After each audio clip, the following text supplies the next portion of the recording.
The GUEVARAs are exhausted after an all-day search for food. If you want to see how COVID's affecting the poorest in Mexico, they invite you to the 2 rooms this family of 8 share.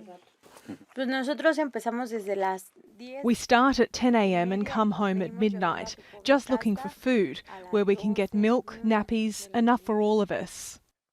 Before the pandemic, Nicolas had a job as a security guard and Nancy sold sweets in a market. Between them, they could feed the family. But that's all gone, Nancy told us when we first met her at a soup kitchen. Since the start of the pandemic, from March, we haven't had work, and my 2 little ones, my mum and my baby, depend on me, so I have to deal with it. This donated food is the only reason they're not starving.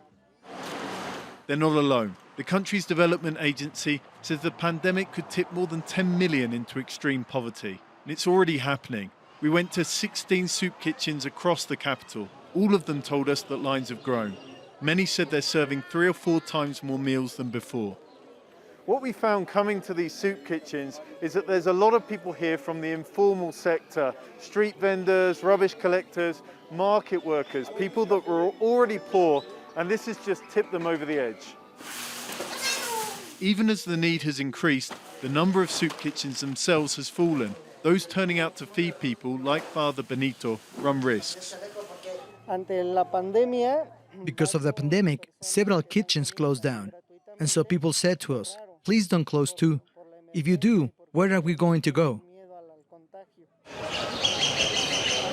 It's a salient question. Poverty experts told us that the federal government's aid programs don't really work for those in the informal sector, like Nancy, who often lack IDs and can't prove that they've lost their jobs. She's grateful for what she does get from charitable soup kitchens.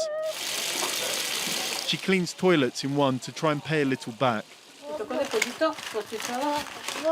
By the end of the day, the family's eating. The battle's won. Tomorrow, they'll join the queues again. John Holman, Al Jazeera, Mexico City.